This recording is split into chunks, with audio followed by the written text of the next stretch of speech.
Good morning, good afternoon, welcome everybody. I'm Talos Mobius, your host, and my co-host as always is Alter. But today we have a very special guest. It's Midnight Hatter himself. How are you doing, Hatter? Doing well, thank you for having me. Anytime. Alter, how have you been today?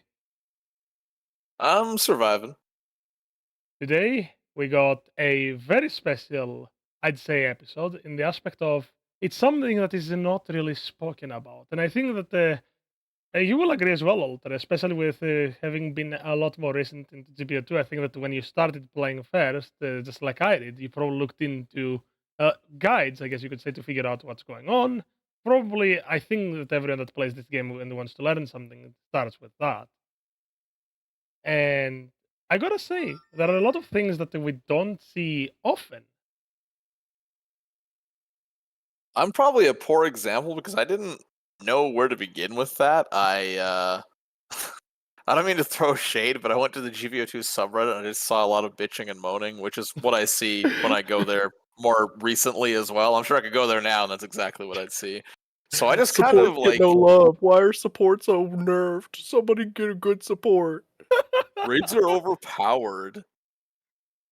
Like, yeah, just I mean, I never really saw a lot of productive discourse there. Mostly just, I mean, we're shitposting here, but that's the exact thing I would see. Is just bitching about supports and raids being overpowered as a role, and there's nothing you can do about raids, and like no discussion of how to actually counteract raids. But yeah, I didn't Yeah, really. I didn't really see where to go with that, so I kind of just like experimented on my own, and I talked to people. So it's really the closest I came to consulting guides and other such resources. What quote about you? unquote research. Research. What about you, Hatter? Did you Yeah, ever well, get GBO2 doesn't do its players any favors when it kind of the initial onboarding, I guess, doesn't really teach you a lot of the intricate systems and the way that they interact with each other in the game. It So doesn't. for me, I basically went years, literal years, just like, well, I guess I'm just not very good at this, and I just have to keep grinding. That's understandable. And that makes perfect sense. Relatable. Because GBO2 is one of the games that I've not seen many games have as many hidden stats. And I think Alter specifically had said that a game that has similar hidden stats is usually a fighting game where it's just a one versus one. Yeah, like I think when it's one-on-one player interaction, you can isolate every little thing that happens so much more easily. But when there's five dudes against five other dudes, or there's like 6v6, like 12 people in the mix, it's a lot harder to really specifically narrow these things down. And also in a fighting game, you generally have a cast of like, I mean, put it this way, 40 characters in a fighting game is considered a lot. Like that's way on the high end. Usually you're looking at more like between 20 and 35 or so, especially on launch. And it's like when fighting games add characters, it's like, a few times a year. And they make a big deal out of it. But in a game like this, you have, I think we're still just under 400 mobile suits, but I No, we're mean, over. We're way oh, over. we're We're, over. we're over There you 420 go. mobile suits right now. I'm gonna sidestep the joke to be made in there because That was the point. I at least pretend to be more mature than that, but yeah, I mean, like we're well over the 400 mark. They add at least one new mobile suit, sorry, per week, and it's like I think you can have all this fun little minutia and esoteric BS like this in a game that has a smaller cast. But like in a game like this, there's just so much going on, and it's so hard to keep up with everything. And I mean, I get it. Like a lot of people find it. They really sort of romanticize the minutia. Like, oh, it's fun to figure this stuff out. Like, oh, this isn't on the surface. You got to really dig to find it. But again, I think that just kind of runs counter to the fact that it's a massive game, or it's a game with a massive cast at least, that is constantly expanding. So I just don't think this is the kind of game where you can have this much stuff under the hood that is so difficult to discern on your own. I will be honest, I was one of those that romanticized it for a long while, but coming to the realization that it's not all, about how I spend so much time about the game, but rather expanding the player base. I think that something that Hatter had spoken to me about a while back, and you have as well, Alter, but making a much larger and easier to find menu where it has all of the hidden stats. Just like, as you said, Alter Armored Core 6 has that. Yeah, the Armored Core games have always had like the condensed stats, so just kind of the broad stroke stuff, and then you can like press a button and it goes to the expanded stats that have all the little intricacies that like a more advanced player might want to know. Like if you throw these things at somebody who just picked up the game, they're going to be like, "Jesus Christ, what's going on here?" But you can start with the condensed stats to have a general idea of what's happening, and then as you get more comfortable, as you like get to the point where what you're seeing immediately with that isn't information overload, you can start to build from there. And I think you could do that with GBO. Like I think you could have things like the melee modifiers, the specific directional walk speed modifiers and all that fun stuff just be in the hidden stats. So like or like part break modifiers even, things like that. But yeah, I mean it's like you said, like it's easy to romanticize the finding out all this minutia. And like I get it, it's cool. Like when you find these things out, it's really exciting. It's just that like I think it is kind of a net loss for the game as a whole because even if you had all these things, like if you had total transparency with all these hidden stats, this game would still have such a steep learning curve. It'd be so hard to get into. And like it's so just inherently frustrating, even for experienced players. Like you have those games where you walk out and it feels like your team isn't doing anything. Maybe they aren't. And you just get stun locked to death over and over and over. And it's like so you have to imagine like even when you have all that context and all that experience that can still drive you insane. Oh, So for a new player it's that much worse. Like for like I'm sure we all remember the first few times you played this game and you're like, Jesus Christ, I can't move. Like what is going on? I will be honest, I didn't get that really because I started very early into the game, so stuns were not as readily given out. I guess I could see that, yeah. Getting an instant beam rifle, getting the Gym 3 during the second to third anniversary of GBO2, getting the Gym 3 with an instant rifle and an instant set of missile pods was fascinating, if that helps, if that makes any sense. Yeah, now we have the perfect gun from Thunderbolt, which is fascinating in very different ways. But I'll save that for another time. Speaking of, also Menusian having a lot of time to spend, Hatter, as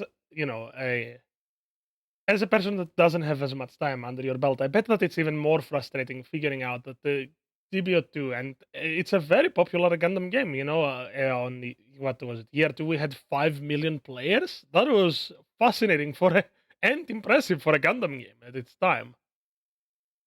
I Yeah, didn't know that definitely. actually. And I know that a lot of Gundam games fall under that sort of double A category where it's not quite a triple A game that's like super well supported, but it's not quite an indie game, it's not pixel Mhm. art.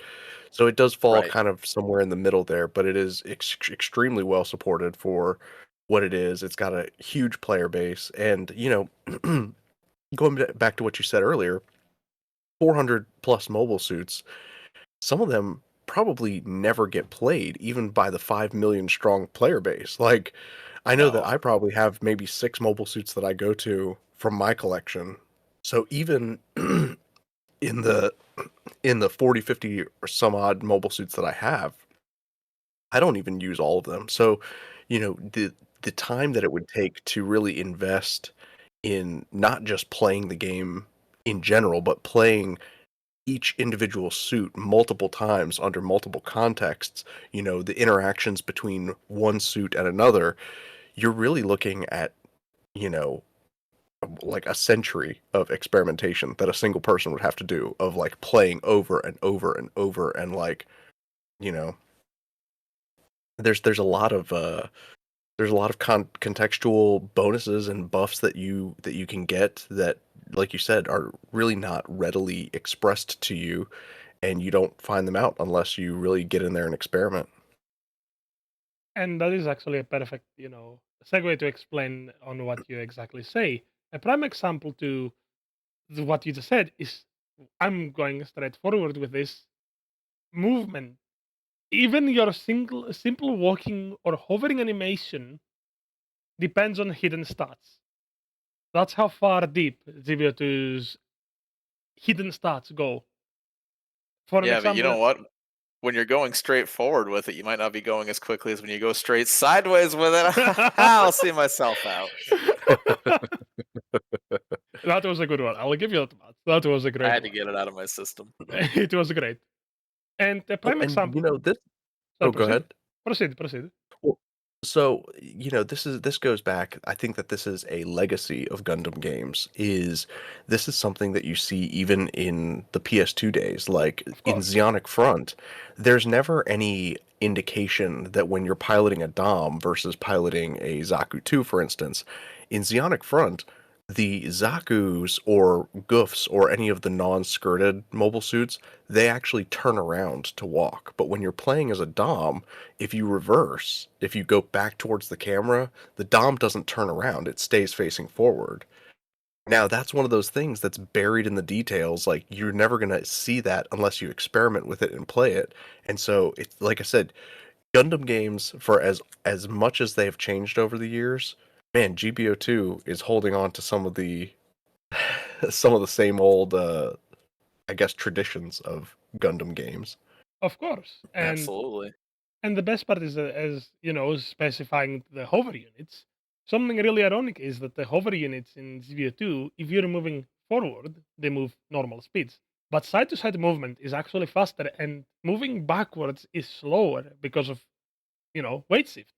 That's how GBO2, I think, recognizes its weight shift. So units that are on the lighter scale do not really suffer those penalties that the hover unit would have. And I actually have a perfect example right here. So as you can see already, I'm playing the Dom Tropen, and when you're moving forward, it's just a normal movement speed. But the moment you turn right, the speed is already slightly faster. But the backwards movement, you can already feel that it's I got caught. It's slower than what it was moving forwards. Damn it, Matilda.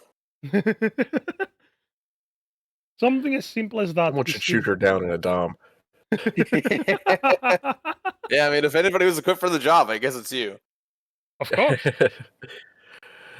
So that's fascinating because I think that not only is that one of those sort of hidden gems, but I think that it's also a good balancing mechanic, right? Because if hover suits were just faster in general, if they were fast moving forward, fast moving side to side, and fast moving backwards, then there would be no reason to ever play a suit that runs on its 2 feet, right? I agree. Mobility is power in video games. No matter what video game you look at, the more agile the player is, the stronger the player is usually. Very rarely will systems be able to balance around your movement. There are games that actually enforce the movement of, you know, and a great example, although people didn't really care about it at the start, was Cyberpunk 2077, where most people play speed stealth builds where they just can really quickly zoom around the stage. And I think that if GBO2 had the same mobility, and a prime example, Alter actually said earlier, the perfect Gundam Thunderbolt, its mobility is so insane that for a general type, it shouldn't have what it has. No. And I mobility is uh, I power. think I think another interesting little subset of this like specific forward side backwards movement modifiers is that something else we don't see in the stats. I don't even know if anybody has any specific stats on this anywhere. Is that even amongst mobile suits that have hover movement, there's differences in like how quickly they break, how quickly they turn, Yeah. basically how responsive versus how slippery. Like for instance, the Rickdom 2, I mean, pretty much anybody will agree that the Rickdom 2 on land is not as good as the Dom Tropen is. But one thing it has going for it is that even before you get into like the force injectors and stuff like that, the movement is much tighter, much more Hmm. responsive. You're not, sliding across the ice constantly the way that you are with the Correct. Tropen. Correct. And that's something else that's really frustrating is like, so if you at least establish this distinction of like, oh, this is a hover mobile suit, and this is like a traditional like just bipedal walking guy Dude. versus like yeah, just a dude that uses his legs. But like even if you make that distinction, you could at least establish like, okay, well this is a floaty boy. This is how he's gonna play. But even within that class, you really have no idea just looking at something or just knowing offhand like this thing hovers what you're getting into until you actually get in and like I don't know run laps with it. So that's another thing that could be frustrating as far as just like the game not really giving you this information until you go digging for it with a Yeah. shovel. And what you said actually is great with referring to the Rictum 2 being actually worse on ground than it is in space, but still being tighter. And that goes back to comparabilities. Either you believe it or not, the Rictum 2 is about as slippery as the Dome Dropper in his own ground, as the Rictum 2 is as slippery in space. The reason why is the hidden modifiers that you get from your comparability. So technically, not having a comparability makes you less slippery because you have less movement and less speed. So it's balanced around that. As you can see already, comparability has great effects in the aspect of movement and cooldowns. So the cooldowns for beam weapons. So if you're in an aquatic map, Zionic mobile suits, because they usually have beam weapons, are getting a major buff with, well, everything. So speaking of Yeah. comparability, proceed, Alter. I was gonna say it's a little goofy that the game tells you these compatibilities are there, like it's right front and center, but doesn't really tell you what they are up front.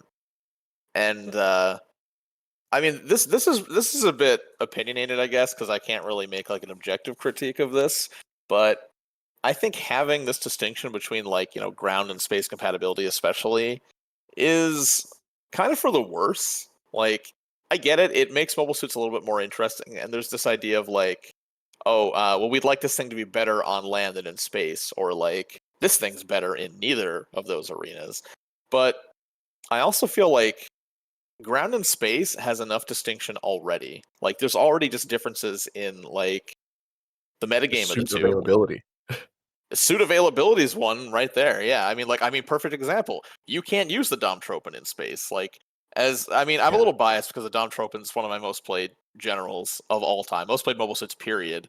But like, I've experimented enough with this to be confident that there's not really a whole lot of reason to play the Rick Dom 2 on land, and it's not something you'll see very commonly either. So that kind of supports the idea that like, that's not just my take.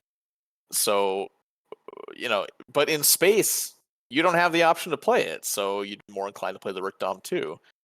But I guess just like the metagame implications of those two game modes, like bazookas obviously are amazing on land because you just have to shoot anywhere around somebody's feet and you get a stagger. Whereas in space, it's a little more messy. Or like, you by extension you have things like the GBO2 MLRS that is fantastic for laying down just cover fire, I guess. Well, maybe not the word I'm looking for, but I mean, just Artillery. bombarding people. Yeah. Yeah, laying just artillery fire, basically. Like, you know, we have support fire at home as a mobile suit, and like that's a really strong asset on land, but in space it just doesn't hit quite the same way.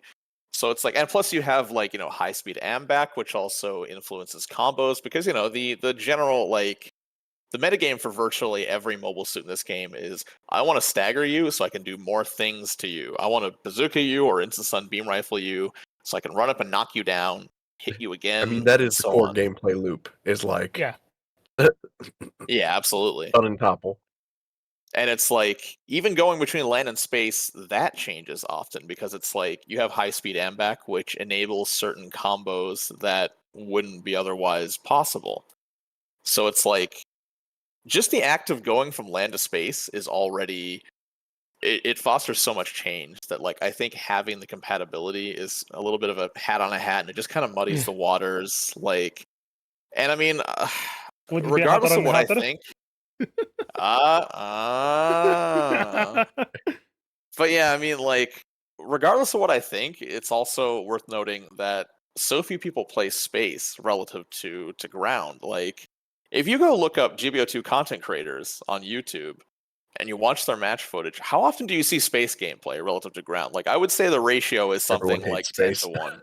Everybody hates space. The upcoming I video I is don't space. like I personally don't mind space. I don't like it as much as land, but I mean I'm fine with it. It's cool. There's it has its place in this game. But yeah, it's Yeah. like people already don't really play it. Oh, sorry, go on. No, no. I mean, I think that's. I don't know if it's that the level design for the space levels is disorienting because to me it seems like the interior colony stage is like the most popular one because everyone's kind of filtered whereas deep Yeah, space no one likes deep space because you're kind of just floating out in the middle of debris. It is very I think probable. Proceed. yeah, I think one issue that kind of stems from that, or is kind of relating to that, is that like it's harder to make space maps distinctive without doing something radically different. Like you Yeah. have the like you mentioned, the derelict colony, the I can't remember the name of it, but the one that's clearly just inside a Baoku, Yeah, like interior fortress. Y- Fortress interior interior. fortress. Yeah. yep. So you like unless you do something like that, it's hard to really like set them apart. Like it's just varying types of You shit really need floating a in lunar space that gets in surface your way. map. Like a lunar surface map would kick I ass. agree. I agree Actually, wholeheartedly. yeah, that would be really sick. Kind of like the end of 0081, the game. Yeah, that's Yeah, fair. I, That exactly. could be sick. Because then you get like probably your thruster efficiency would be better. Everyone would be kind of slightly lowered gravity. That would change the space game, but oh yeah. that's a topic for another day. Oh yeah, that would be though a great conversation topic of matches or maps for GBO2 would be a really fun topic because we have so many places in the Gundam universe that we can pick from. I do like that idea though.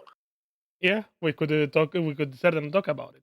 Now, I Hunter mentioned something earlier, and that was stunning and toppling, which is ironically perfect. Well, there you Now, go. I have mentioned only 3 out of the 5 stun steps, which the 5 stun steps are a no stun, but still taking damage flinch, which you see in the Pixar stagger, which is the normal stun that you're used to, a heavy stagger, which is you drop on one knee, and a topple, which is the knockdown. Now, GBO2 might Flinch is have. so annoying. Yeah, it is. I hate flinches. I think Yeah, I Alters. have a bit of a mouthful about those. Yeah, Alters has the same sentiment. And I don't blame it in the slightest, in the aspect of GBO2 might be the only game that I've known of where there are 5 stages of getting stunned. Whereas most games have like 1 or 2, where you're stunned, standing, or you're stunned on the floor. Yep. GBO2 has the normal attacks where you just get hit like from a machine gun, but you still take damage and you build up stun. There's the flinch, which makes you like kind of jolt, which stops you from shooting or attacking. There's the stagger, which stops you entirely from your move. There is the heavy stagger, which drops you on one knee and makes you vulnerable to the enemy for a long while. And then there's topple, where you're on the ground, literally defenseless. And I mean, you don't get iframes until what, like 3 seconds after being toppled? Depends, and we're gonna talk That's the on this worst more. part. Yeah, it depends because you can go up to 9 seconds without iframes, which is a lot in this kind of a game. That's an eternity. I mean, so the thing I find goofy about this is that like it's kind of the equivalent to what you would see in like certain MMOs or certain MOBAs where you have different types of crowd control. Like you'll have like stun versus root versus fear versus like Yeah, Sleep. silence and that kind of thing. Yeah. But like the difference is, from my experience, those things are generally conveyed very clearly. Like, oh, this is fear, this is silence, this is stun. And so you have a better idea what's happening to you at all times when you aren't able to do what you want. But like in a game like this, so I mean, stagger at least, like once you get staggered, you know you've been staggered. Like that's kind of a Yeah. given. Although even then I would argue like it takes you a moment sometimes to be like, oh, is this a normal stagger or is it a heavy stagger? Like yeah. there's not like it takes you a second to register that. But flinch especially, I think, is by far the worst offender because sometimes you can't even tell what the hell is happening to you. Like even in a one-on-one, it can be hard to really like. You got to kind of it's blink and you miss it. You got to sort of squint to see that it's even taking place. Oh yeah, But like, this is 14 Yeah. frames out of a full like second. That should There, tell there you are a a yeah, lot. like lot of people that complain like, "Oh, I was in the middle of a combo and this guy just like interrupted me." And it's like, "No, you got flinched and you just didn't notice it." Like, they're Yep, not yep, hacking you. yep. Yeah, it's incredibly obnoxious, especially because certain weapons flinch you, like the rapid fire weapons. It's just constant flinch, flinch, flinch, The flinch, full armor and 7th ironically has that post buff. yeah, which is, I mean, as much as I love the full armor seventh, I think that's a little on the silly side. But yeah, it's intuitive gameplay, intuitive game design. Well, I also, feel you like bring up flinch a runs really counter good to that. point. I think that there's, not to get into the like Resident Evil yellow painted box discussion, but there are already UI hints to Yep. certain mechanics that we have in the game. For instance, when you are firing at a raid and you're a general, like, your crosshair changes color. So why don't we have more UI changes that effectively communicate to the player what's going on with these sort of hidden stats? We Like, need more if your beam QOL. weapons have reduced charge while you're underwater, maybe while it's recharging, instead of being red, you change it to green or something like that, so that there's like a visual indication of something that's happening. That's a really good point, actually. Yeah. Yeah, I don't know why Like, it seems maybe it if you were seems so flinched, obvious like, now. yeah, like, like how, if you're playing, like, a lot of, third-person shooter games now, when you take damage, you get, like, the red jelly smeared along the outside of the screen to represent blood. Yeah. It's like, you should have that for being flinched and for being staggered, and, like, make it different colors or something where you can recognize, like, immediately, "Okay, I know I just got heavy staggered." Like, That's one of the best suggestions I've heard for GBO2 in a long time, actually, because it's one of those things that like doesn't really. For one, you can actually afford to have more egregious, like "holy shit, I can't see what's going on" effects when you're heavy staggered or something, because like you can't move anyway, so it doesn't really. Like getting your for an example, we have that also. It's a great example because we have that when your head breaks, like your entire screen gets fuzzy. Yeah. So actually, there you go. That's a good point too. There's precedent for this Yeah, already. there is a lot yeah, of visual groundworking. visual cues that would make it a little bit clearer what's going on. I think that that could go a long way. Now, like I said, you don't have to paint the mobile suit yellow to let you know that you can get in it, but Right. I mean, something else that's kind of goofy that stems from this. You pointed out like type advantage and type disadvantage dialogue that pops up. Something I've always found really kind of odd is that you get those for, again, like advantage and disadvantage, but you don't get it for when there's neither. So like if you're attacking somebody of the same type, and sometimes that really matters because let's say you're playing on, for instance, jungle, where the foliage can like quite literally make you unable to see your opponent at times.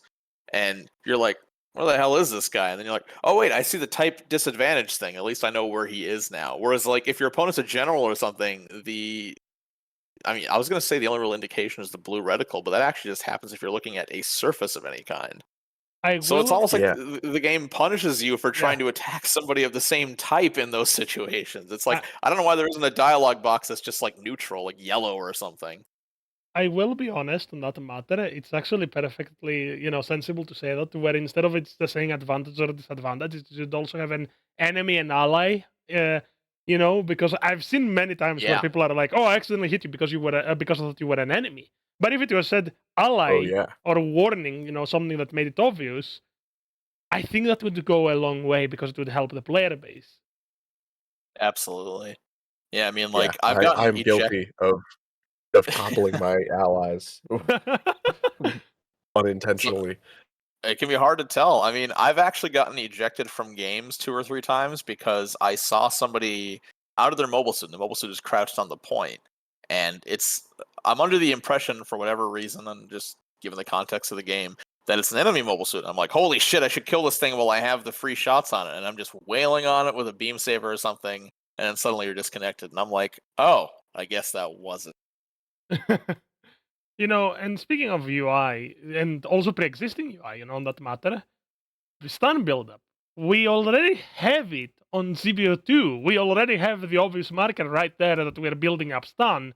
Why is it not in public games? And people will say, because it helps balance the game, because if you see someone that is getting stunned, you will finish the stun. It's a team-based game. It's kind of meant to happen either way, right? You cannot count how many times Yeah. your ally has hit the enemy. But the point that I'm also trying to make, if you think it's so overpowered, make an observational data link level 2 to allow some supports to see that. Yep. Yeah. Yeah, so I don't know if did Sway mention this to you about this potential observational data link level 2 where you can see the stagger bars, or did you mention it to him? Because he was telling me this the other day, and I was like, "Oh my god, this is genius!" Like I've I, thought for quite a while about what could they potentially do for observational data link level 2, and I think this is probably the best pitch I've heard yet. I think that I might have mentioned it, but it is very. Again, you're asking a dude that barely remembers what he had yesterday. I will be honest, but I think that we were talking overall about how we could make like he was saying that observational data link does not do enough, and I said it does do enough. That was pretty much our back and forth, in all honesty. I think it definitely does. I mean, it's probably the most undervalued skill in the game because people I mean, when you see how readily people will just not pick a support or not pick something else that provides data link in so many games, and I mean, on some maps it matters more than others, but there's really no map where it doesn't matter. I can't think of a single map where having observational data link isn't a boon. And if you want a perfect example, the recent situation battle on jungle, where you have two teams, neither of whom has data link, and it's like you're generally used to having these visible health bars to help you navigate the goddamn foliage that stops you from seeing your opponent, and now that's not there. And not only And that, sorry, proceed. oh well, better yet, we get to bring it full circle now because most of the most of the mobile suits in that situation battle, I think all but one are generals. So not only can you not see each other's health bars, you also don't ever see the advantage or disadvantage little pop up thing 90% of the time. Yeah, the So only you're truly blind. the only thing It's that has a the perfect disadvantage. 8th MS Team simulator. The only disadvantage and advantage is the Hyakusiki. Yeah, okay, so it was just that one singular raid. Yeah. So yeah, that pretty much says everything. And observational data link also allows you to see your damage numbers, which is perfect for this part, where damage modifiers, also matter a lot in this game. And things with observational data link usually being supports have very high damage modifiers, which we've spoken a lot about with Alter Hatter. This is another very well hidden, unfortunately or fortunately, part of the game. So I will put it like this: not having observational data link means that you're cutting yourself off, not only seeing where the enemy is, but how much your allies have done a number on the enemy, unless you attack them. Which means that if an Yep. enemy is low on health, you cannot finish them off because you don't know they're low on health until you attack them. And if you think that, oh, this dude on my left is closer, I need to deal with that threat first. Yeah, it usually becomes chaotic very quickly. Yeah, for sure. I mean, it Yeah, can make for interesting gameplay, but I think that's part of what makes it fun, right? Is that like you said, observational data link can make or break a game. Yeah, there are plenty of times where I think way too many times, actually, should I say, where having ironically Alter with the Zac 1 Garrett Smitzer type, or a Geralt, or whatever you prefer, it helped. Gellert. Yep. It helped greatly because it was having a general in the front lines, which first of all was very helpful. But on the other matter was you'd see very often teams without a unit with observational data link kind of being at a disadvantage because information is as much power as movement in these kind of games, especially tactical shooters, quote unquote. Because you could call Yep. GBO2 a tactical shooter to some extent.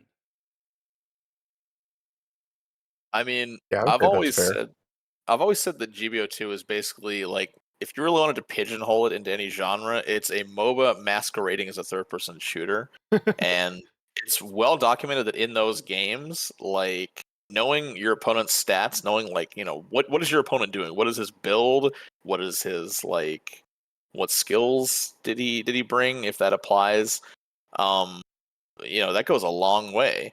And I mean, I can even think of cases where somebody I'll be playing a game like that, and you have these kind of unexpected interactions, or more so interactions that don't go the way you would expect with an opponent.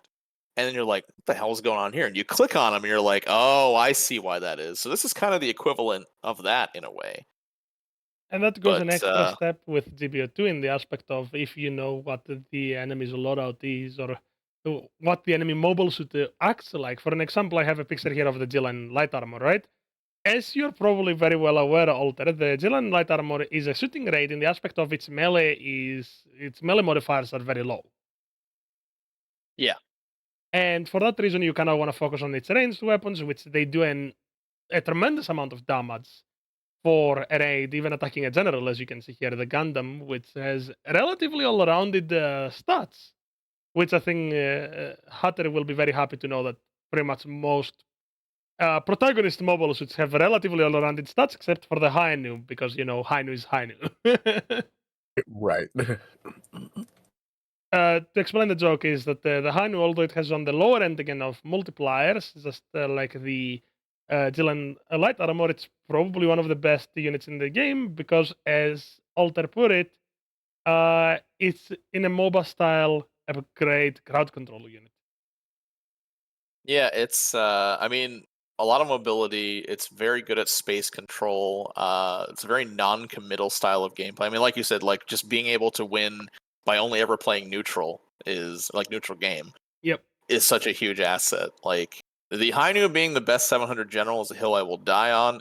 I'll spare you the TED talk because I've probably done that about half a dozen times in this channel. But yeah, it is absolutely fantastic, and having kind of relatively underwhelming modifiers, just like compared to its contemporaries, like the Norn or the Fenix or the Moon, doesn't preclude it from being still just the best 700 general in my opinion. agreed. And, on that matter, and, neutral game is where this comes in. Another hidden stat in GBO2 being the weapons rounds per minute, recoil, and spread, which it's interesting to put it lightly that there are so many hidden stats even in weapons, which is again why the Hainu is so good, because there are not really that many negatives, especially post buff, which I still don't understand that. Yeah, absolutely. Hatter can probably explain it in a very Zionic way of them damned fairies love their fairy suits. Y'all do. But no, I mean, this was something that even early on I recognized when I was, just starting to play the game and I picked up the Act Zaku. The Act Zaku's bullpup rifle performs very differently than even some of the Federation bullpup rifles. Yeah. Absolutely. The closest comparison that we could make is the Gym Type Ds or Gym Cold Districts pulp machine gun, but even then, they have the difference is that the Cold Districts machine gun has actually more spread than the Axaku machine gun, or the Axaku bullpup machine gun, should I specify. Which makes the Axaku Yep. bullpup better than the Gym Cold District in that regard, because you have same RPM, similar recoil, slightly lower, I think, and better and more condensed spread. So yeah, as you put it, every weapon It's feels very easy to get stun build up with that Act Zaku. of course, because Yeah, absolutely. you have easier control over the weapon, which makes a big deal. For an example, the weapons that you see here, the top one is the Federation's bullpup machine gun, the traditional one, and the bottom picture where you can see it's a very accurate shot over the middle of the target is the Gymguard Customs sealed Gatling cannons. Imagine having that much accuracy to something that fires that quickly and does that much damage. Yeah, it especially doesn't look like it would be that pinpoint accurate, but it is. It's And just that leads to the gimmicks of weapons, which two of the gimmicks, one of them frustrates Alter very greatly, and the other he absolutely adores. So, oh god, what is it? so the first picture is a Marasai with a fading rifle piercing through two targets. The gimmick of that weapon Ah, is piercing, which Alter absolutely hates the Marasai because it's a relatively obnoxious unit, and I don't blame him. And the weapon gimmick that he probably absolutely will adore, especially after we talked about it in greater lengths, is the rocket grenades of the Dom, Trop, and the Duas and the likes. I I mean, to be fair, like I should clarify in case people get the wrong idea. The piercing has really nothing to do with why I think the Marasai is stupid. Like I feel like Piercing is one of those things that has very polarizing outcomes. Like 90% of the time, it doesn't make a difference because it's like, how often do people just line up single file for you to launch a stake through them, right? Like people generally you want to avoid, like, especially in this game where when you bump into another mobile suit, you're kind of like stuck there for a fraction of a second or like half a second or so. Yep. So it's like repeated collision with your teammates feels awful, can really screw you over, can screw both of you over. So it's like that's another reason that you generally don't see this come up. It's kind of just one of those neat, like, this happens occasionally sort of things. And when it does, it's huge because you're effectively getting double the damage or double the DPS in that moment.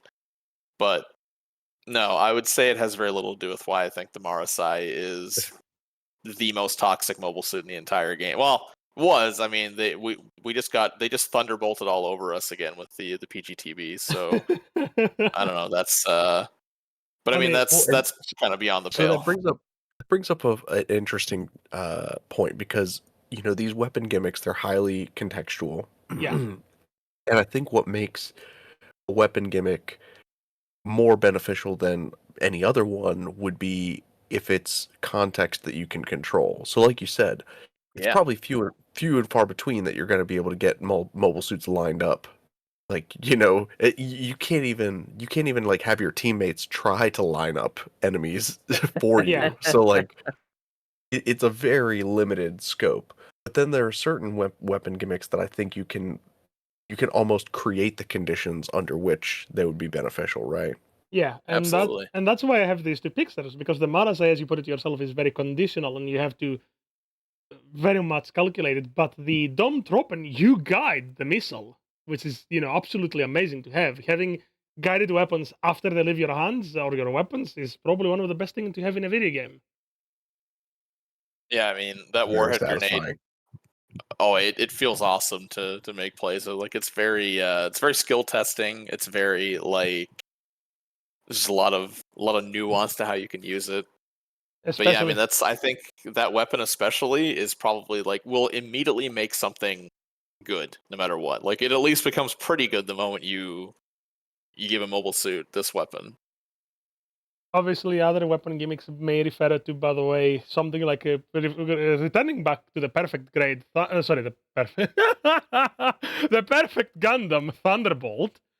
Uh, for an example, it's a melee weapon. Its single beam saber ignores buffers, which is something similar to what heavy attacks do, which we're gonna get into later into this. But imagine having it as a gimmick to something that trades need to invest a lot into to get the same benefits. Yeah. That's why GBO2 is both fascinating but also times scary. Moving on to a gimmick next, and I might have to move Hatter's icon for a moment, but it's a Oh, very yep, sorry. interesting one. You're fine. As you can see right here, damage over time effects retain stun buildup. Now, this is a weapon gimmick which I want to speak about specifically because it's not rare that you hear people say, I've landed an incendiary grenade, build up stun away. And you think Yeah, and especially well, like because these weapons are only becoming more and more common. We're seeing more and more mobile suits that have weapons of this type. the So it's just Lotto, becoming more the and more relevant. Yeah, the Zesa, Loto. the Gigant C8s, the a plethora of Gigants actually, now that I think about it. There are so many units now that they have incendiary rounds that it's Yep. becoming a bit obnoxious, even one would say. But having so much build up stun and having it retained for up to 12 seconds, depending on what grenade you have, can make an enemy's life very miserable. Because remember, you can stun someone, and as long as the fire is going, you can start another build up stun right afterwards after they recover. That's right. So, what do you think in that matter, Hatter, on how much nuance there is on even not simply the weapons, but the effects of the weapons that leave a lingering effect, I guess we could say. I mean, it can be very frustrating when you're on the receiving end of it, especially if you find yourself in a situation where like you're surrounded and then you take a couple of shots, maybe you flinch, maybe you get a light stagger, and then you manage to get away. Do you know how frustrating it is when you manage to get away from like an onslaught and then like someone else sneaks up on you and they have the benefit of your stun buildup's been just still there? Uh, but but the flip side of that is it can make people feel like they're contributing more. I know that since these incendiary rounds have been more common, I've been able to get more assists like because, I will have peppered someone with damage and then someone else gets the kill later. So, Yeah. it adds variety to the game, and Yeah. obviously everyone's going to have different opinions about about whether they like it or not, but I think at the end of the day it's cool. I I agree agree. completely. Yeah, because I mean, it adds a unique sort of utility to those mobile suits that you wouldn't see elsewhere, and it might be a reason to play that mobile suit versus something similar. Like, I mean, you could make the case that the Hyzak cannon, for instance, is similar to a lot of other 450 supports, but that's one thing it has that many of those other options do not. Is the incendiary missiles. So yeah, I mean, I agree. I think it brings something interesting to the table. I don't think it's like especially toxic to the game. Like it is definitely annoying to be on the other side of it, but I mean that's the case for a lot of things, right? And speaking of being annoyed at something that is, very common in this game, weapons plus damage. Now, as you notice, I have the same unit for all four pixels. Ultra already probably is aware of what that unit is. I'm gonna need a trigger warning before you put that thing on screen again next time. So there are way too many weapons that have splash damage. It's not only ballistic weapons anymore, as you can notice, Hatter, but also beam weapons now have splash damage.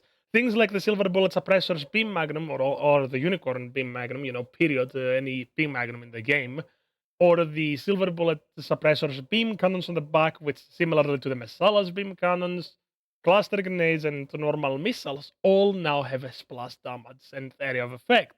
Now, the splash damage is again a hidden stat, which is a lot harder to calculate because you don't have any way to properly measure how far an enemy is from the blast radius, but you can generally guess just from seeing the impact, for an example, on the screenshots. You can see that the beam cannons have to be closer than, for an example, the chest grenades, which are pretty much two bazooka rounds, and the clusters. But overall, even that is a hidden stat, something that happens so often in GBO2. Yeah, it makes me wonder what the what the mechanism is by which they calculate like what damage percentage to grant the splash damage to. It's Because like you 100%. said, well, no, I mean like how they calculate how far mobile Ah, suits are from one another. Whether they do like a perimeter ring, like maybe it's like a flat distance, or is there something that's like, you know, do they actually measure the distance between the two mobile suits, like the two agents in the game engine? It's interesting. There's definitely a lot of different approaches they could go to calculate that. as far as I'm aware from, testing different mobile suits out, I think that it's just a shape which kind of spawns near the enemy when you're hitting the impact, if that makes sense. For an example, the Messala's beam cannons are two ovals, whereas the silver bullet suppressors is just two large circles.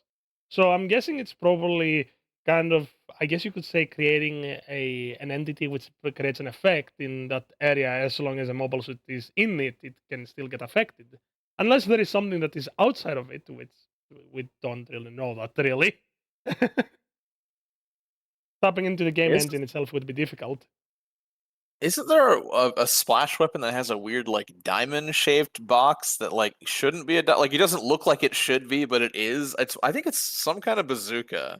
I'm It trying to remember which one. It's either that or the Messalas, beam cannons. I have a feeling that it's probably the Messalas beam cannons because I'm thinking of oval, but I might be off.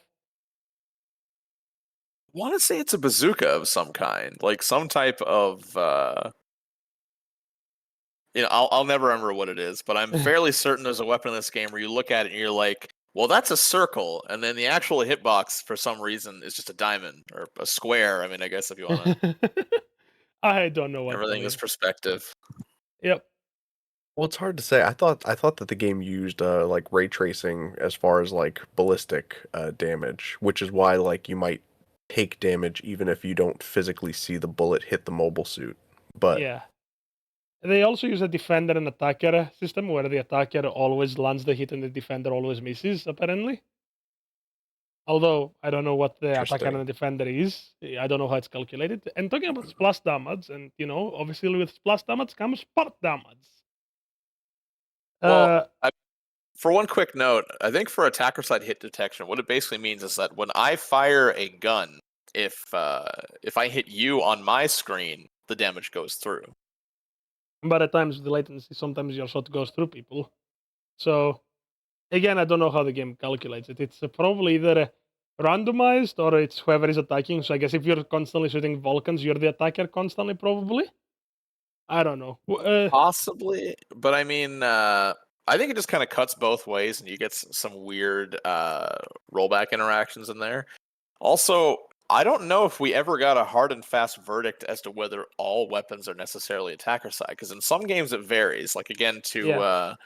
to cite the Armored Core series, historically, and I know this is also the case for Armored Core 6, like the most recent one, uh, most weapons are attacker side hit detection, but missiles are defender side. So missiles are attacker side. I mean, every other weapon being attacker side is like, if I hit you with this on your screen, you're going to take the damage. But Yep. missiles are just like, it doesn't matter if I hit you on my screen. If you dodge it on your screen, these don't do anything.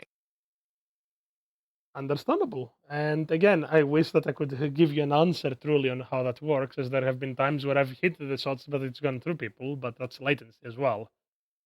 And again, as I was saying, going back to, blast damage equals spark damage, it kind of rhymes. That kind of works as well, because how would you calculate attacker if the projectile does not hit the person?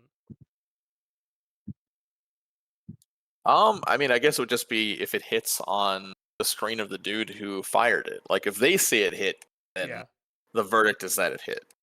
But again, then you get into, latency muddying the waters and Yeah. like host advantage that is unfortunately a big factor in peer-to-peer netcode. Also, just like the elephant in the room is that when you play a lot of online games, it's like, you're living in North America, you're in Milwaukee or some shit, and you queue up and you play against a bunch of other people also in North America. Nobody is really that tremendously far from you, and there might be seldom exceptions to that. But in GBO, in any given game, you have at least a few people who are like on different continents. Yep. I mean, like you might have some games where it's just everybody's in like East Asia, like just, China and Japan thereabouts. But it's really not uncommon to have a game where it's like these two or three dudes are in North America, maybe this guy's in South America, this guy might be in Europe, and then, everybody else is in Yep. East Asia. So it's like the netcode is being in any given game, like 95% of the time, the netcode is being stretched a lot thinner than Yeah. you would expect it to be in most games. Oh yeah. Now, So that's where it's, that's where it definitely can't. There has to be like a raycast effect yeah. to calculate when hits happen. Like there's no way they could use like just straight up colliders, but clearly they do have to use particular colliders in the discussion of like part damage, right? Because you would Yeah. have leg colliders, you have your arm colliders, you Yep. shield, There are torso, head. there are colliders for everything technically if you think about it, because there are special buffers for every part of the body. We haven't had a collider where it's not a part which doesn't have a cover. We've seen special head buffers, chest buffers, or chest iron buffers, I guess, with the Heiser cannon, leg buffers, arm buffers, you name it. We have a little bit of everything now that I think about it. So I gotta think, how is the mobile suit divided? Yeah, that is a good point. I wonder, should we elaborate on what the distinction is between using colliders and using ray tracing, just for the folks at home who might be uninitiated? I think Hatter is the best one to explain out of the three of us. Oh, absolutely. I mean, I wouldn't know where to begin. Sure. So, like, I guess there's two ways of measuring interactions between two sort of physical objects in game. You can either calculate them programmatically. So, like, if a rifle is pointed at a particular collider, then a ray is cast out from that. And so, regardless of whether the physical object, like the particle effect of the bullet, hits there, the hit will happen because when the gun was pointed at that limb, the damage calculation was already done ahead of time. In collision detection, everyone knows how like collision detection works. Like if you bump into a building, you can't go through it. So there are also collision interactions where you can measure like if a physical object in game connects with another object, then you calculate the damage. And so I think that GBO2 clearly uses a blend of both Yeah. because I think from so. the ranged weapons, you have you have like almost instant feedback from when damage is dealt from like a rifle or like a beam rifle or machine gun. But with melee weapons, and I'm surprised I didn't think of this earlier when we just started having this discussion.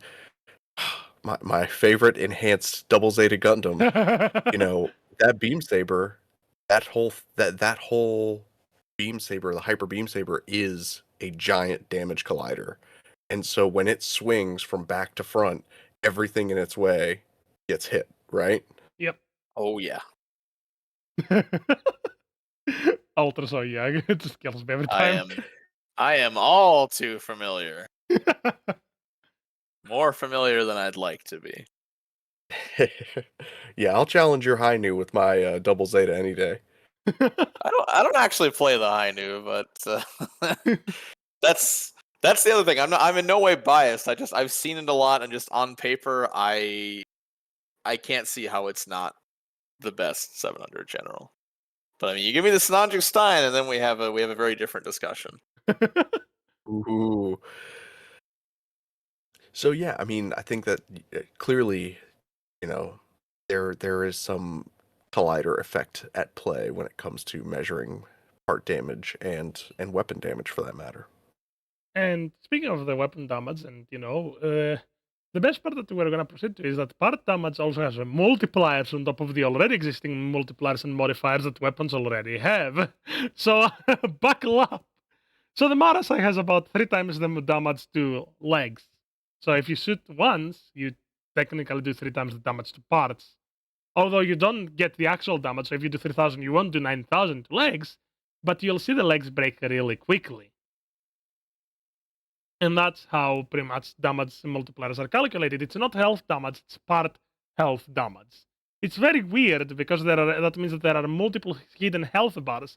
Kind of like how Monster Hunter has its own health bars, um, where pretty much you can break off parts from monsters. I think it's kind of a similar way here. The difference is that unlike Monster Hunter, here instead of pretty much just losing an ability, you either lose the ability to boost because you just topple over every time your legs are broken, and you can just walk home.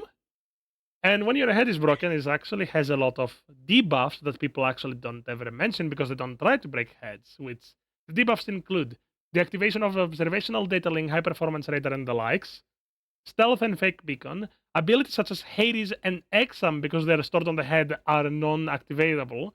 And on top of everything, you lose your ASL, you lose a chunk of your damage that you do to enemies, and as a final extra, your screen gets really staticky.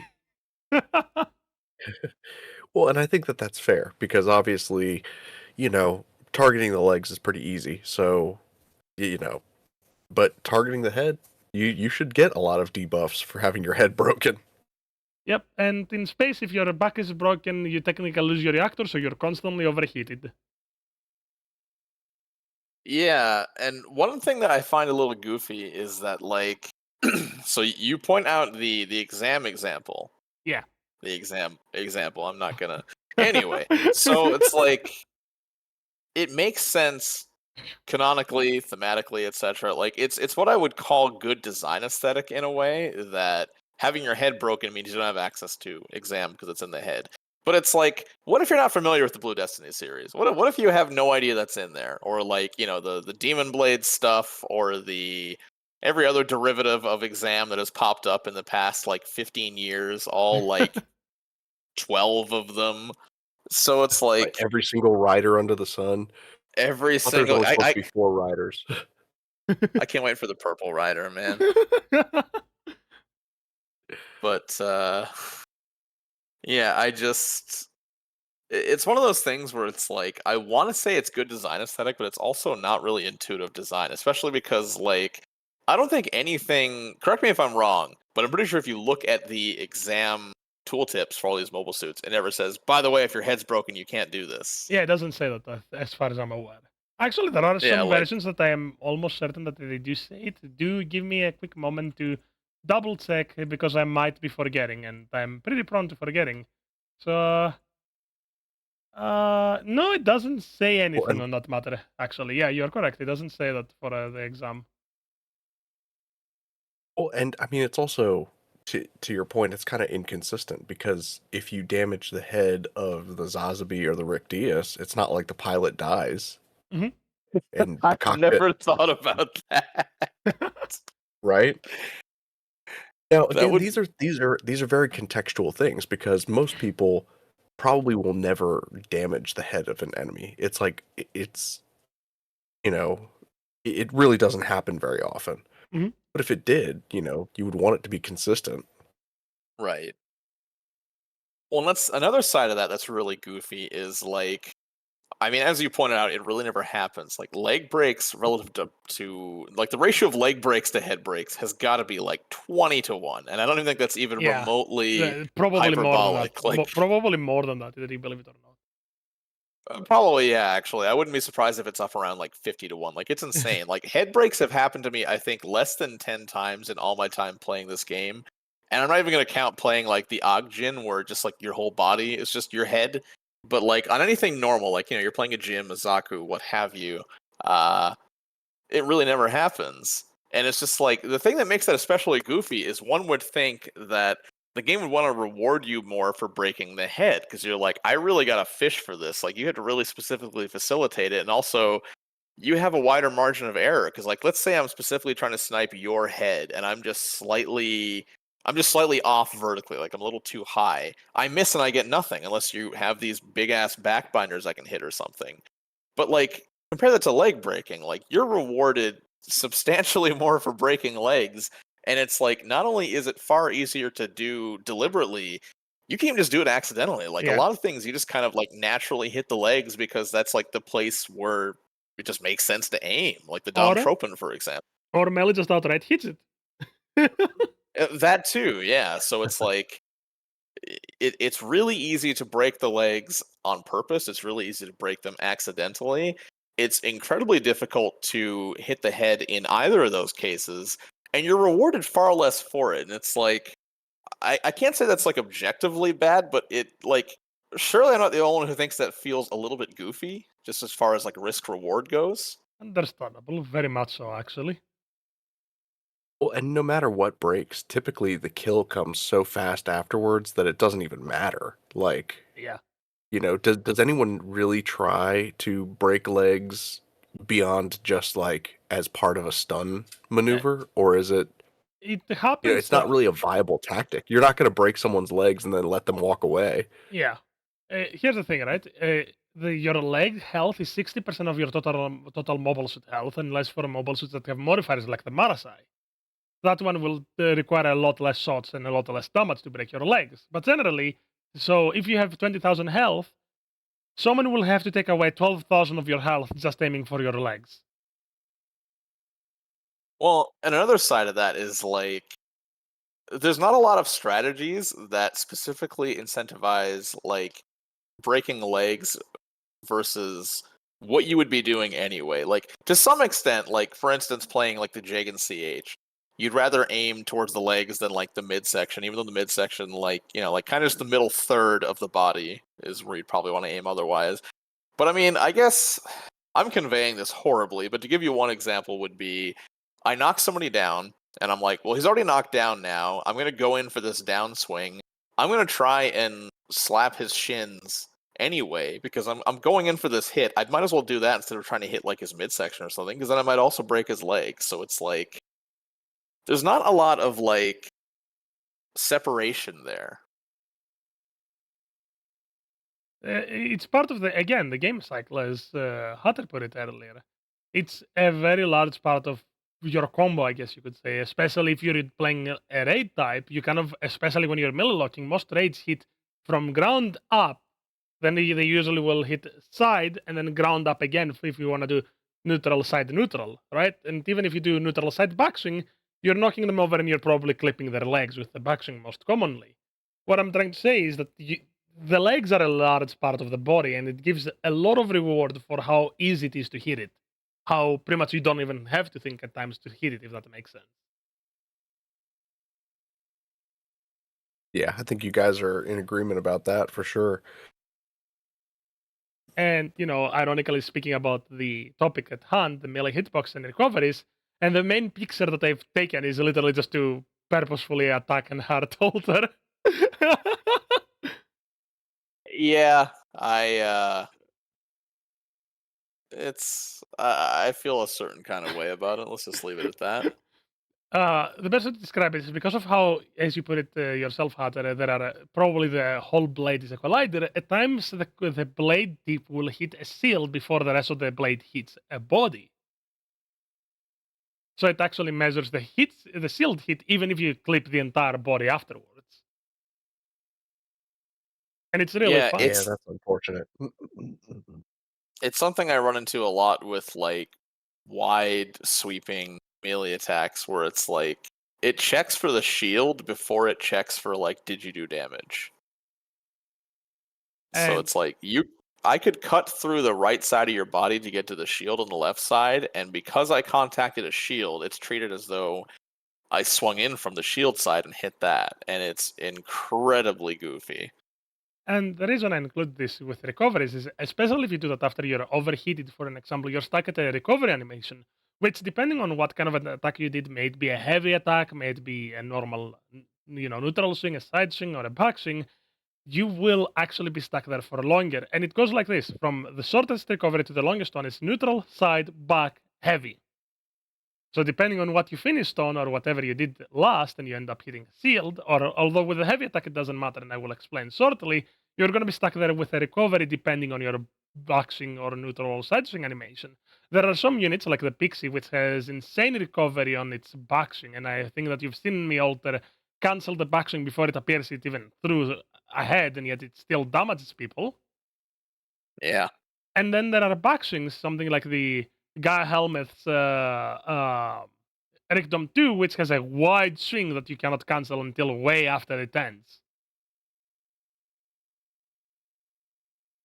I feel like that makes sense. I mean, the Pixie's tiny little beam daggers are Yeah, it does make easier sense. to control than a big unwieldy sword. Yeah, that's why the enhanced doubles areas recoveries are also very long, because you have to also compensate for the fact that it has a massive sword that does massive damage.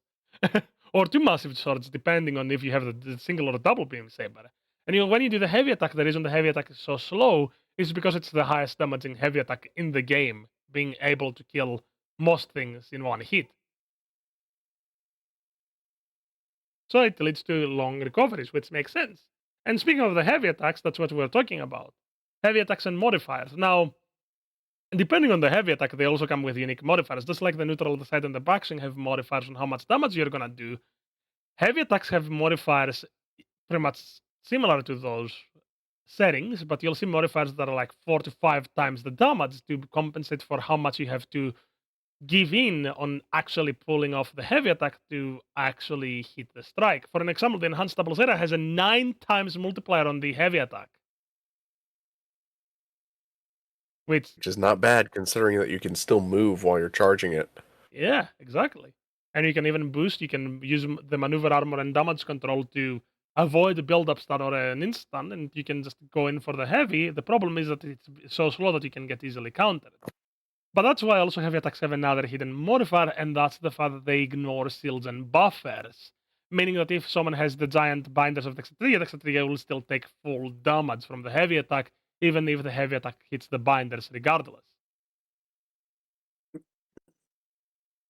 I feel like this is one of those things where like it working this way is fine, and I mean in a lot of ways actually just makes sense. You want consistency, and heavy attacks generally have much bigger hitboxes, Yep. are much harder to be precise with relative to normal melee attacks. But like they just don't tell you. That's the part I take issue with. You have no idea this is a thing unless somebody specifically takes you aside and says, "By the way, this is how it works," or you Yep. watch a video like this. And that's Yeah, why I it's mean, so it goes frustrating. back to what we were saying, where it's like, the game does not do new players any favors, It and doesn't hold your Absolutely you hand. not. Yep. could spend months on YouTube, or well, you wouldn't spend very long on Reddit because you wouldn't get very far, but talking to guys like Talos that are going to, expose some of these things to you. I think that they could make the game experience much more enjoyable if they were to incorporate some of these things into the UI somehow. Obviously, you don't want like a mess of UI where it's like Yeah. you've got tons of different things going on, but even just a small visual cue that's Yeah. like a little X in the corner of your crosshair that indicates like, oh yeah, this is this breaks through buffs and stuff like that, you know? Yeah. Ignores Yeah, like the differences, I guess. you could give it like a term like piercing or something. Piercing's not like the term I would use, but I mean like just like an example of something like that, like just a little bit of lexicon in the game that you associate with this, where you're like let's say we call it piercing, and you're like, a new player is like, what the hell is piercing? And then somewhere in the game it could tell you like, oh, piercing does this. Piercing ignores buffers and all that fun stuff. And you're like, oh, okay, that's what piercing is. And then when you see it in your HUD, you're like, I guess this has piercing. I guess this is what it's gonna do.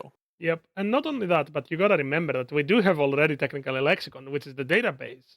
The problem is that it doesn't cover anything of substance. It just covers, oh, here are the mobile suits that you're missing, here are the mobile suits you have.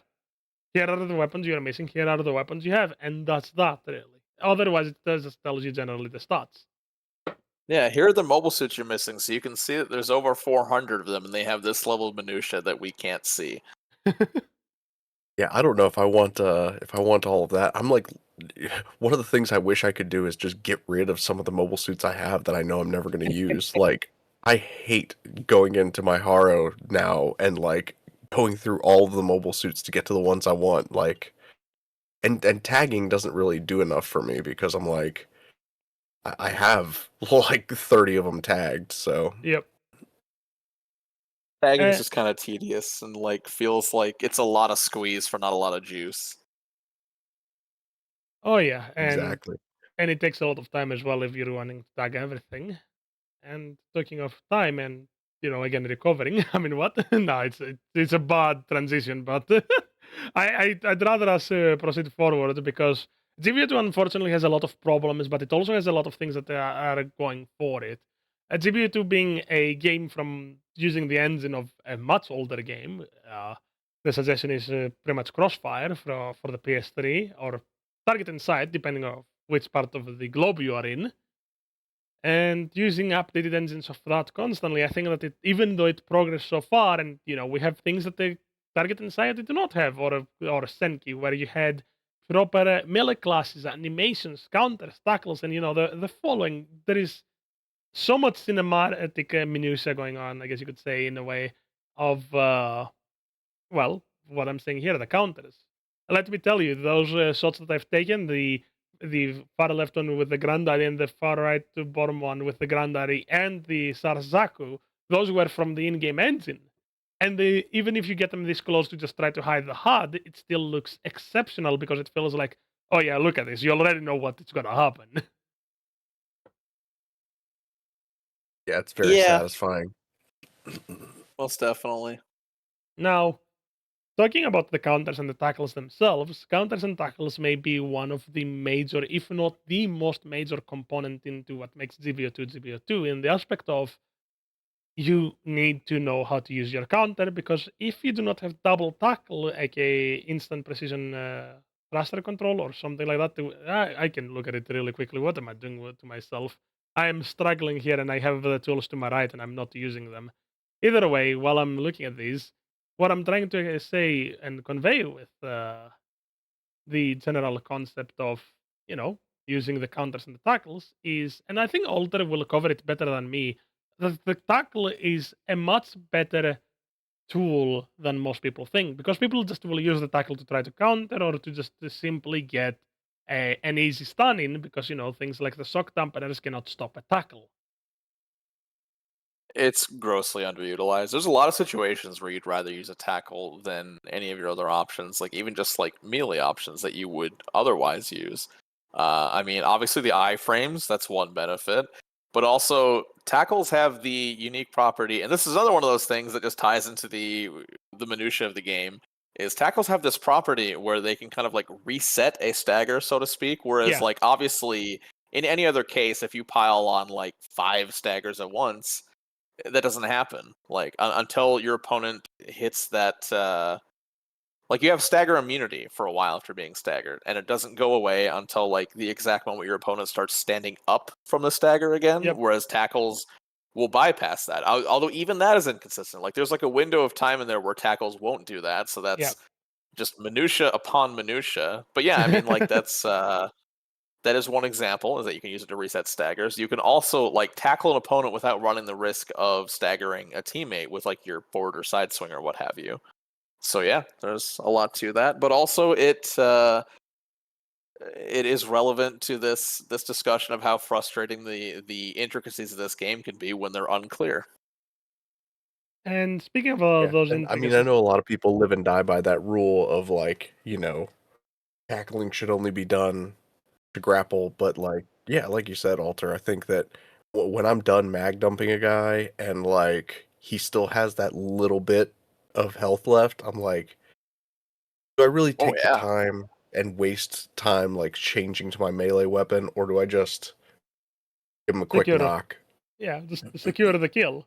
And that goes to the damage. You know, every tackle has a different type of damage, and that includes if you have the specific skills like enhanced tackle, or a shield, which deals the shield tackle. Those are the two major skills that increase the damage of the tackle, but also the melee modifiers do the same. They increase the damage, and so does the size of the mobile suit and the level. Now that one actually fascinated me when I realized it, because even with the enhanced tackle level 6, the Zeku's Vice should not be able to do as much damage as it does. Yet it does. I've seen it hit almost 5k on a raid, so on a tackle that can probably kill the raid to low health. Yeah, Like, yeah. I think the size modifier is one of those things that's like, so again, like it's good design aesthetic, but do I think it's necessarily good for the game? No. Like it makes sense when you think about it in a certain context. You're like, well, of course, this giant ass thing hurts more when it tackles you versus like a little dude, something like Like the the pixie Loto or the or the pixie. Pixie. Yeah, like something like a scrawny little thing like the Pixie. But it's also just like it muddies the waters, and it's one of those things that like I don't feel like you're thinking about when you're in the middle of a match. Like you don't Yeah. stop and like get into the physics of what the hell is going on. And this goes also to back to, you know, minutia again, which is the recoveries, because different classes of mobile suits have different recoveries, and if you have balancers, you recover faster. A prime example was when I was showing you the ground Gelgug being able to recover faster and get into tackles or get to the melee after the tackle easier, but other supports cannot do that because they lack balancers. Dude, I need to pour myself a drink before we ever discuss this because this like there I don't know if there's anything in GBO2 that frustrates me more than recovery being a mobile suit specific stat instead of just like A global one. something universal. Yeah. Yeah. Like I mean, I could go on at length about how stupid I think damage modifiers are because the convention is basically we're going to tell you how much damage this weapon does, but not all of it because you don't know what the modifiers are, and it's like it is the definition of a hat on a hat in gameplay design terms or mechanic terms. But like I feel like not knowing the specific modifiers doesn't hurt you all that much. Like I can go take a mobile suit into let's take like the Zaku 3, for instance. That's Yeah. a mobile suit that like has fantastic multipliers, and that's not really evident. But I can go take that into free practice, and I can slap you with my level 4 overtuned Zaku 3, and I'm like, this does this amount of damage. This does moderately high damage. Like, this downswing does bonkers damage. And so I at least know enough. I don't need to know down to the single digits how much damage I'm going to do. I just need a rough idea of, like, I do this much, I do that much. Like, I'm gonna take this big of a chunk out of you, roughly. But not knowing the specific recovery time of a mobile suit is, I mean, maddening doesn't quite capture the frustration, because it's like, in your head you're like, I timed this combo properly. If I do it in this order, like this specific way, you can't roll out, you can't tackle out, you can't do any of that stuff, and I will be awarded damage for making the right play and executing properly. And you don't get it because of this. Like, it's, yeah, I mean, there's really no contest. I think this is absolutely the most frustrating little bit of minutia in GBO2. And to add more to that unfortunate minutia is the final stat, or the final part, start altering skills and transformations. Now, the reason I've written it like that is because skills may refer to, biosensor, for an example, but those even Yeah. change slightly the recoveries. They change how the mobile suit reacts. Play a Pale Rider ground heavy arms, which you see down there to my left, right here, and if you play it, uh, with the on its own, you can play it as a ranged unit. But the moment Hades activates, it becomes a whole different mobile suit. It becomes faster. It becomes more aggressive. A Blue Destiny Unit 1 is an alright mobile suit without exam, but once exam kicks in, it's a game over. And we don't even want to talk about NTD. The most balanced ones are the transformations, such as the Zeta types and the Gantang types or the Hildolfer. Uh, it's difficult to balance a game with so much minutia without just outright changing the playstyle. And that's why I think that, for an example, the Delta Kai, right, the Gundam Delta Kai, which Alter absolutely, as far as I remember, loves the unit. It's a good unit because it balances itself between its two playstyles. But for an example, with the unicorns, you can't wait to go into 20D. With the narrative, you cannot wait to go into 20D. The moment you do, it's an entirely different, more aggressive playstyle.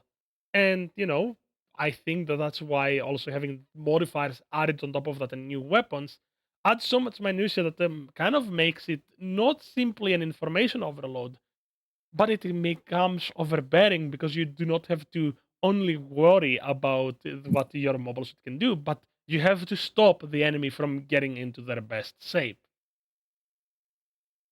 Hey, I'd appreciate if you didn't out me as a player of Fetty garbage. I haven't like come out to my my Space Nord pals yet, so we're gonna have Yeah, to I'm cut this judging out of pretty the hard video. over here.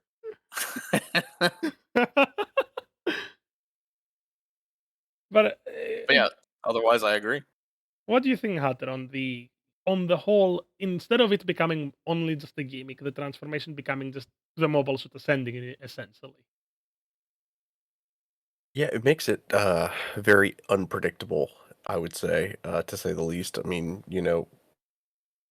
it's it becomes less about knowing everything about your own mobile suits and what your current loadout is, and then knowing every single mobile suit and every single potential loadout, and then knowing what its transformed states are. Um, and there's some people that do that. Some people in this room here that do that, but most of your average players, your casual players, aren't engaged with the game on that level. And so it makes me wonder, like, how much of this dev team is taking cues from, like, tabletop gaming. Because a lot of these types of transformations, a lot of these skill buffs and things, they reek of, like, D20 system, uh, you know, like, buffs that you would have on paper that when you have a character sheet in front of you and you're rolling dice at a table, you have all those modifiers and you have all those different options just available to you in front of you. Yeah. But when you're playing a video game, especially I would say moderately fast paced. I mean, it's not we're not playing Devil May Cry over here, but it is a fast paced game, especially being a PvP game. You really don't have time to consider all of those different variables that affect the gameplay. Yeah, for sure. I mean, I always say that GBO2 is like it's a slower game, but things happen quickly, and that's another thing where it starts to feel like MOBAs. Is like you play a MOBA, your movement is generally pretty slow. Like you're kind of, I mean, I was gonna say it's like you're playing an RTS, but I mean the genre began as an offshoot of an RTS game, so it's like yeah, it's a similar sort of like your character's movement is pretty clunky relative to again, yeah, something like Devil May Cry, but when stuff goes down, it gets very busy, and GBO2 definitely has that same feel. Yeah, you wouldn't call GPO2 slow when you're on the receiving end of a team-wide staggerfest. Oh, Oh, for sure. absolutely. Or like like a 3v3 skirmish, especially at higher costs, and it's like everybody's rapidly switching weapons. There's so much going on. Like you need to stop and like just to fully process everything that's going on, you'd probably have to just pause the game and like look around you. So yeah, it's like the game definitely doesn't feel slow in those moments. Well, we're overall though reaching the end of this video because that's pretty much everything that I want to talk about.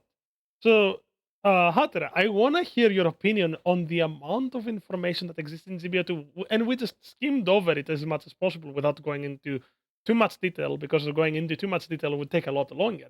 And I want to hear your opinion on what you think after everything you heard. Well, it's something that's becoming very common in video games now, especially like single player games when you have adaptive difficulty and like hidden EXP systems. You see it in a lot of Capcom games where they have like the adaptive difficulty settings where if you're performing pretty poorly, there will be less enemies spawned or something like that. Or more recently in Legend of Zelda Tears of the Kingdom, there was the hidden EXP system where you would actually if you defeated particular boss enemies using, particular uh, skills, like if you were to do like a flurry rush or something like that, you would actually gain more experience than if you just killed them by normal means. And so then the likelihood of you facing even tougher enemies gets increased. So that's kind of a cool hidden system. But a lot of these hidden systems, especially in a PvP game, they can be Alter, you pointed out like you can pick up a mobile suit and play this game fairly competently without too much trouble. But if you go up against someone who really knows what they're doing, this game is gonna leave you high and dry. It does not give you the Absolutely. tools that you need to kind of know these things inherently. Yeah, that is a very good way of putting it, and I think that's why a lot of the community kind of up and left. Community, I'm saying it very lightly. I will be honest, but a lot of the people that play this game kind of up and left because the game was not for them. We've seen it recently, where people are arguing over the game over silly reasons, if you were to ask me. And you know, I think that it's very difficult to put a game like GBO2 in a specific tier. That's why I appreciate Alter saying that the way that he puts it, that it's kind of a third-person shooter disguised as a MOBA disguised as a third-person shooter. It's a very interesting take on it, and it's not something that I hear often, which I really appreciate in new things. I will be honest. Other than that, I think, and take it from me personally, playing 5 years this game, turning 6 very soon. Oh boy. Uh, I think that the amount of modifiers kind of become very daunting for new players because there are a lot of people that want to get into it, and not everyone has the patience to look into everything. And I remember, Alter, we were talking about, for an example, how to use the rocket grenade, and the rocket grenade does not tell you that it's guided. Well, not only Right, does it even not tell you something as it's subtle as, like, a camera shift. Like, if the rocket grenade, when you fired it, like, you got, like, a slightly zoomed in camera to indicate, like, "Hey, you're controlling the grenade now too," Oh, that that'd would be be a great. huge game changer. Oh yeah, that'd be yeah. great. I think the other really frustrating part of that mechanic is that even once you know that it's guided, and in a lot of cases, like it's less intuitive. Like I feel like it's easier to figure out that the rocket grenade is guided because you'll see it go kind of all over the place. But like, let's look at like the Psycho Doga's missiles, or I mean, there's some other similar. Okay, so one of the Ock guys, one of the Thunderbolt Ock guys Yeah. does something similar. But I mean, more to the point is that even once you understand that it's guided, you don't know the specifics of how it works. Like you don't realize that like it's mostly based on it's not just based on where you aim the reticle, but like are you aiming at terrain or a mobile suit? Yeah. Because then it'll home in on that with frightening accuracy, and you have no idea that's a thing.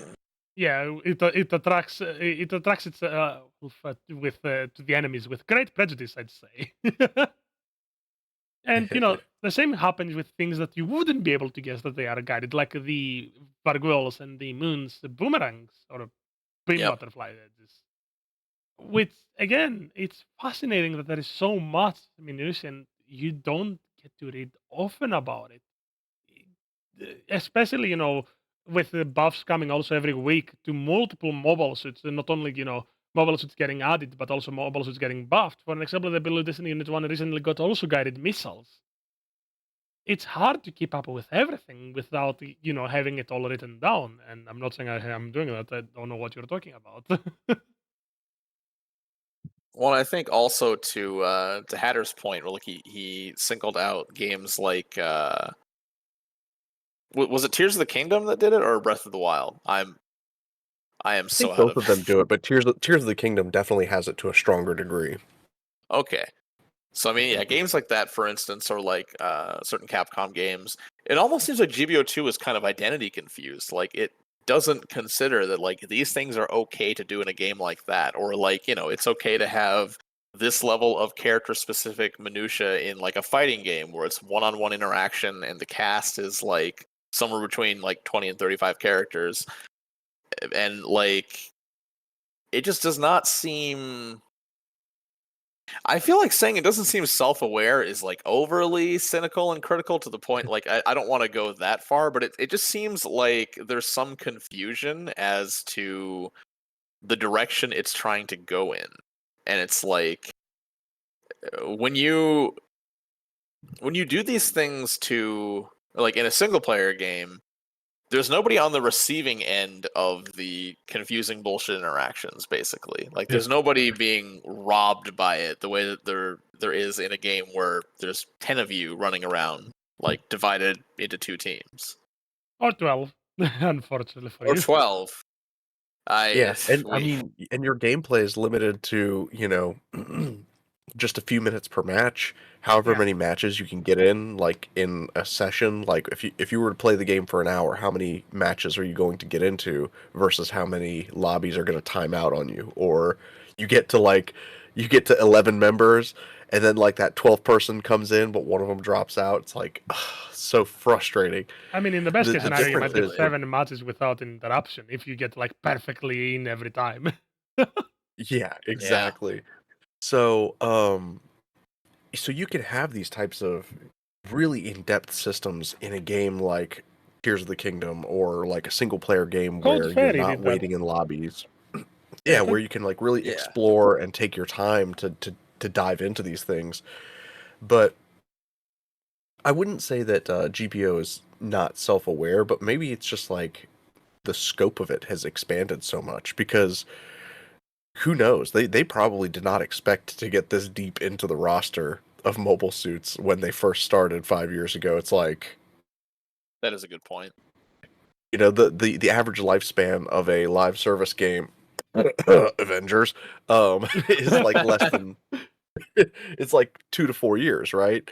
Ah, So Gun Evil. I mean, what? so I Gun mean, Evo. GBO2 is really on borrowed time, I would say. Like, and I don't mean to Yeah. say that like I don't mean to say that disparagingly or discouragingly, but it's a testament to the committed nature of its fans and its developers that it has been able to endure so long when other games that are similar, maybe have bigger budgets, maybe have even more player base like initially, can't last this long. Well, and And further compounding your point about how they probably didn't foresee it getting to this the state that the game is in now. If I'm not mistaken, when this game started out, Bandai was less directly involved, and new mobile suits were far less frequent. Like they sure as hell weren't like once a week, sometimes more. mm, I think that they were still once a week. The difference is that they weren't licensed mobile suits, if that makes sense. You couldn't get mobile suits outside of US licensed games. Oh, that's what it was. Okay. I knew there was something with Bandai taking the reins a little more directly that Yeah. changed the release schedule, but I thought it was the frequency of the mobile suits being added. The best way to put it is that the way that it was going originally, it looked like we were gonna stop at like a GPO1 era, so Stardust Memory at best. But then everything changed when the Zeta arrived. As and it you know, should. things were already getting different because we suddenly got the Hill Doll for the assault gun tank. So suddenly seeing MS Igloo, you were like, huh? What are you doing here? I'm not complaining. But I will say the following: the Assault Guntank and the Hill Dolphin were absolute menaces when they were first released. They were never nerfed. The funny thing is that they, as they are now, they always were. Yeah, but yeah, I It guess just just on the whole, I mean, I agree with the supposition that like GBO2 probably wasn't expected to last this long, especially when you consider the very real example that GBO1 didn't last this long. oh yeah, nowhere near. It lasted maybe 3 years on a good time, not even 2 years. Yeah, I Yeah, think it was Yeah. just under 3. and the devs are proudly admitting that they are hoping for 3 more years. So yeah, I'm kind of curious. I guess you could say I'm curious to see how far they're willing to push it. How far this engine will last. I will be honest. That is a major thing because already having the unicorns and having enough 700s in a single lobby can kind of tank the FPS. Well, I think the other side of that is, well, I mean, more to the point of like you mentioned, they want to get several more years out of this game. Yeah. Like these problems will only further compound as you go 52 weeks down the road, 52 more mobile suits. I mean, well, 52 not counting like, obviously they sometimes do more than one mobile suit at once, or they have like And now bundles they and have so platform exclusives, so like you're getting one mobile suit on Steam versus a different one on PlayStation. Hmm. and that's another interesting thing to note that I won't dwell on too long because I feel like that's a subject for another video. But next week on PC would be the point where we would be getting the Engage Zero Gundam if it wasn't a console exclusive. So all bets are off now as to what the hell is going to happen. Are we just going to skip ahead? Or are we going to get a different exclusive? Are they going to give us that and then go, by the way, console is getting the freedom, and then the world gets turned upside down? Who knows? But Well, yeah, just like on that matter, sorry to cut you off, but the next week is a 700 end of the month before April. Probably a 4-star 700. Maybe we might see the freedom indeed on console. You might be right. I didn't think about that. That is interesting. All But yeah, right, I mean, you like, heard it here first. you heard it here We first. predicted the freedom already with its skills, which we're gonna make that video eventually. Might as well predict that it's coming out on console. Might as well go all in. Yeah, I guess if it did hit console next week or next release, I guess that would be the perfect time to make that video. We'll But find yeah, I out. mean, it's just like I said, if this game's going to go 2 or 3 more years, and you have like let's say 55 to 60 new mobile suits every year, just going by the Mhm. historical precedent, these problems are only going to be further exacerbated, and it seems like that's just all the more reason I think the devs should address at least some of these concerns because yeah, I mean, we're well over the 400 mark.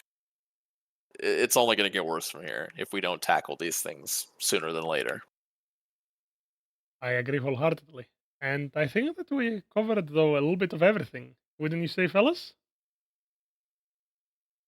I'd say Yeah, I we think covered so. everything in the kitchen sink. Yeah.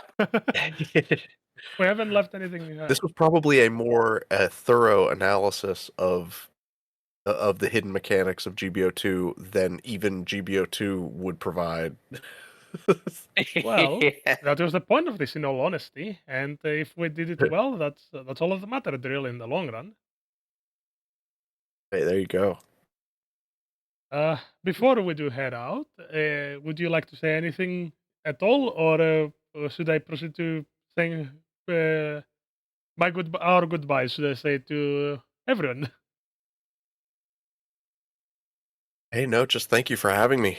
This has been awesome. I love getting an opportunity to talk, uh, not just talk Gundam, but talk GBO2 specifically. I'd love to talk more video games. I can't wait for Gundam Breaker 4 to come out, as it seems that it's gonna be a bit promising. I'm kinda, looking forward to anything Gundam related.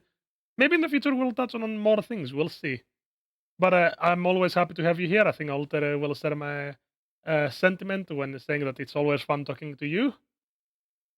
Yeah, I think you brought a lot of added perspective to this particular topic of discussion that neither of us have. Certainly not in the same way that you do. So yeah, we appreciate you coming on to help us get into the weeds with this stuff. Hey, no, thank you guys. I may not know GBO2, but I know game dev, and No argument here. I agree. Either way, to begin, we'll begin heading out now. We'll see you on the battlefield. See you next time.